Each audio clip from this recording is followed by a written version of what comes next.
ರಾಜ್ಯ ರಾಜಕೀಯ ಈಗ ಬಿಹಾರಕ್ಕೆ ಶಿಫ್ಟ್ ಆಗಿದೆ. ಬಿಹಾರದಲ್ಲೇ ಶಕ್ತಿ ಪ್ರದರ್ಶನಕ್ಕೆ ಸಿಎಂ ಸಿದ್ದರಾಮಯ್ಯ ಮುಂದಾಗಿದ್ದಾರೆ. ಡಿಕೆಶಿ ಪರ್ಯಾಯ ಪ್ಲಾನ್ ಹೆಣೆದಿದ್ದಾರೆ. ಹಾಗಾದ್ರೆ ಬಿಹಾರದಲ್ಲಿ ಕೂತು ಬಂಡೆ ಹೆಣಿತಾ ಇರುವಂತಹ ತಂತ್ರವಾದ್ರೂ ಏನು? ಎಲ್ಲಿದೆ ನೋಡಿ ಆ ಕುರಿತ ಕಂಪ್ಲೀಟ್ ಮಾಹಿತಿ. ಪವರ್ ಶೇರಿಂಗ್ ವಿಚಾರದಲ್ಲಿ ಸದ್ದಿಲ್ಲದೆ ನಡೆಯುತ್ತಿದೆಯಾ ಫೈಟ್? ಸಿದ್ದು 5 ವರ್ಷ ನಾನೇ ಪೂರ್ಣಾವಧಿ ಸಿಎಂ ಎಂದ್ರು ಬಿಡ್ತಿಲ್ವಾ ಡಿಕೆ ಪಟ್ಟು? ಸಿಎಂ ಕುರ್ಚಿಗಾಗಿ ರಾಹುಲ್ ಗಾಂಧಿ ಮುಂದೆಯೇ ಆಯ್ತಾ ಶಕ್ತಿ ಪ್ರದರ್ಶನ?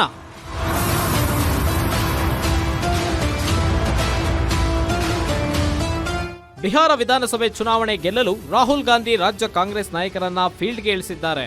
ಇದೇ ವೇಳೆ ರಾಜ್ಯ ಕಾಂಗ್ರೆಸ್ ನಾಯಕರು ಸಹ ತಮ್ಮ ಶಕ್ತಿ ಪ್ರದರ್ಶನ ನಡೆಸುವ ಮೂಲಕ ಹೈಕಮಾಂಡ್ ಮಟ್ಟದಲ್ಲಿ ತಮ್ಮ ಪ್ರಭಾವ ಬಿಂಬಿಸುತ್ತಿದ್ದಾರೆ. ಮೊನ್ನೆಯಷ್ಟೇ ಕೆಪಿಸಿಸಿ ಅಧ್ಯಕ್ಷ ಡಿಸಿಎಂ ಡಿಕೆ ಶಿವಕುಮಾರ್ ನೇತೃತ್ವದಲ್ಲಿ 15ಕ್ಕೂ ಹೆಚ್ಚು ಶಾಸಕರು ಬಿಹಾರ ರಾಜ್ಯದಲ್ಲಿ ಭರ್ಜರಿ ಪ್ರಚಾರ ನಡೆಸಿದ್ರು. ರಾಹುಲ್ ಗಾಂಧಿಯ ವೋಟ್ ಚೋರಿ ರ್ಯಾಲಿಯಲ್ಲಿ ಭಾಗಿಯಾಗಿ ಬಂಡೆಯ ಬೆಂಬಲಿಗರು ಡಿಕೆ ಶಿವಕುಮಾರ್ ಶಕ್ತಿಯ ಬಗ್ಗೆ ಹೈಕಮಾಂಡ್ ಮುಂದೆ ಬಲಾಬಲ ಪ್ರದರ್ಶನ ನಡೆಸಿದ್ರು. ಕೆಪಿಸಿಸಿ ಅಧ್ಯಕ್ಷರ ಬೆಂಬಲಕ್ಕೆ ಶಾಸಕರಿದ್ದಾರೆ ಅನ್ನೋ ಸಂದೇಶ ನೀಡೋ ಮೂಲಕ ಸಿಎಂ ಮಾಡಿ ಅಂತ ಲಾಬಿ ನಡೆಸಿದ್ದಾರೆ.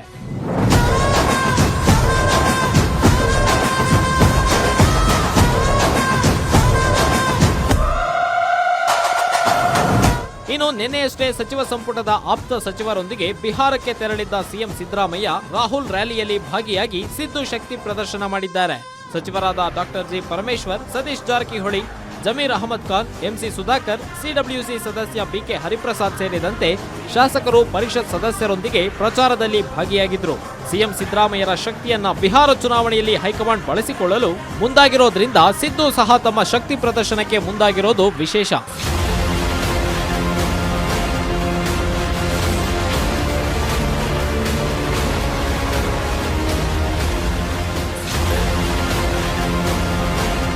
ರಾಜ್ಯದಲ್ಲಿ ಸೆಪ್ಟೆಂಬರ್ ನಂತರ ಸರ್ಕಾರದಲ್ಲಿ ಮಹತ್ವದ ಬದಲಾವಣೆಯಾಗುತ್ತೆ ಅನ್ನೋ ಮಾತಿರುವ ಬೆನ್ನಲ್ಲೇ ಇದೀಗ ಬಿಹಾರದಲ್ಲಿ ರಾಜ್ಯ ಕಾಂಗ್ರೆಸ್ ನಾಯಕರು ಬ್ಯುಸಿಯಾಗಿದ್ದಾರೆ.